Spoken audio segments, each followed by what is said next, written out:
कामिका एकादशी का महत्व। अर्जुन ने कहा, हे प्रभु, मैंने आषाढ़ माह के शुक्ल पक्ष की देवशयनी एकादशी का सविस्तार वर्णन सुना। अब आप मुझे श्रावण माह के कृष्ण पक्ष की एकादशी की कथा सुनाने की कृपा करें। इस एकादशी का नाम क्या है? इसकी विधि क्या है? इसमें किस देवता का पूजन होता है? इसका उपवास करने से मनुष्य को किस फल की प्राप्ति होती है?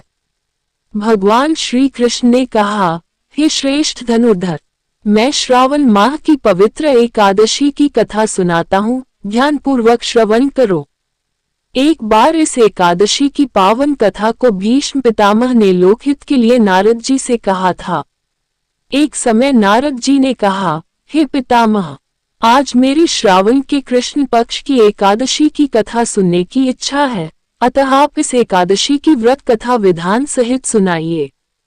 नारद जी की इच्छा को सुन पितामह भीष्म ने कहा, हे नारद जी, आपने बहुत ही सुंदर प्रस्ताव किया है। अब आप बहुत ध्यानपूर्वक इसे श्रवण कीजिए। श्रावण माह के कृष्ण पक्ष की एकादशी का नाम कामिका एकादशी है। इस एकादशी की कथा सुनने मात्र से ही वाजपेयी यज्ञ के फल की प्राप्ति होती है।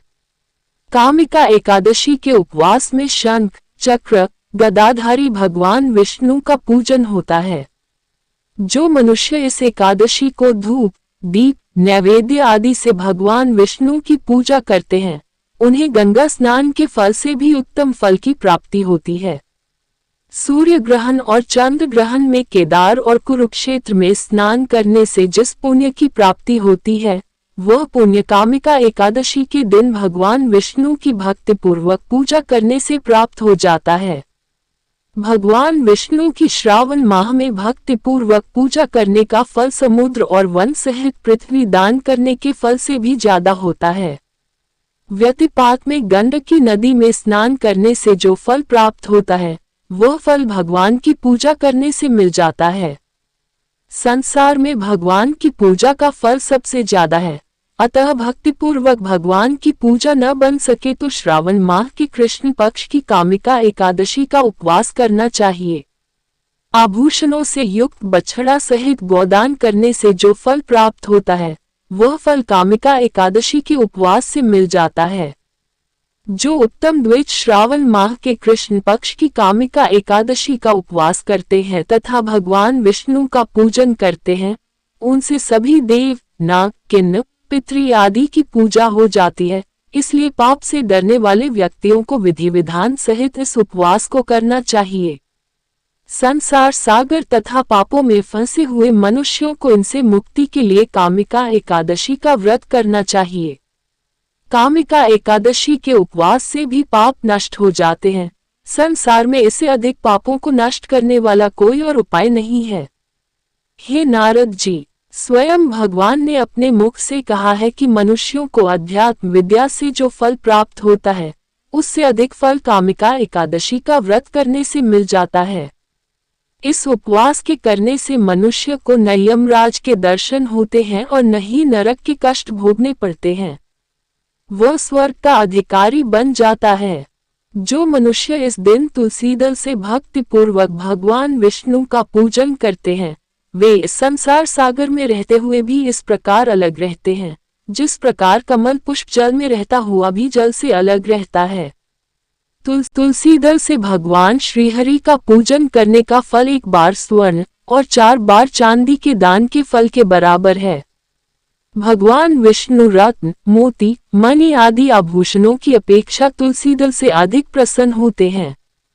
जो मनुष्य प्रभु का तुलसी दल से पूजन करते हैं, उनके सभी पाप नष्ट हो जाते हैं। हे नारद जी, मैं भगवान की अति प्रिय श्री तुलसी जी को प्रणाम करता हूँ। तुलसी जी के दर्शन मात्र से मनुष्य के सभी पाप नष्ट हो जाते हैं और शरीर के स्पर्श मात्र से मनुष्य पवित्र हो जाता है। तुलसी जी को जल से स्नान कराने से मनुष्य की सभी यम यातनाएं नष्ट हो जाती हैं। जो मनुष्य तुलसी जी को भक्तिपूर्वक भगवान के श्री चरण कमलों में अर्पित करता है, उसे मुक्ति मिलती है। इस कामिका एकादशी की रात्रि को जो मनुष्य जागरण करते हैं और दीप दान करते हैं, उनके पुण्यों को लिखने में चित्रगुप्त भी असमर्थ हैं।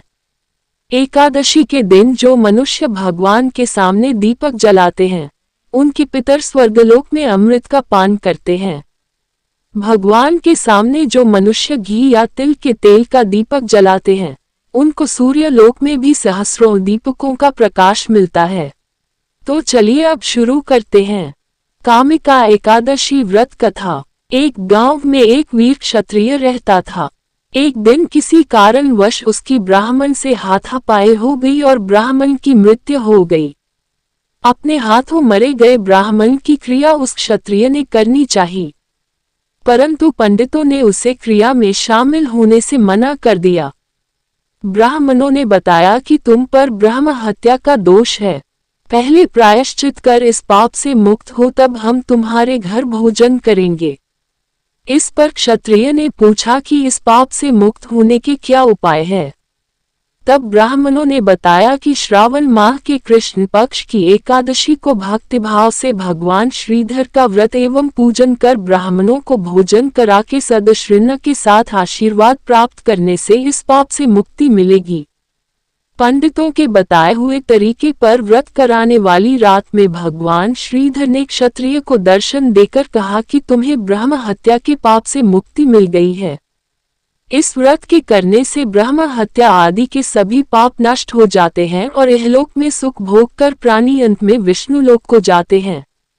इस कामिका एकादशी के महात्म्य के श्रवण व पठन से मनुष्य स्वर्गलोक को प्राप्त करते हैं।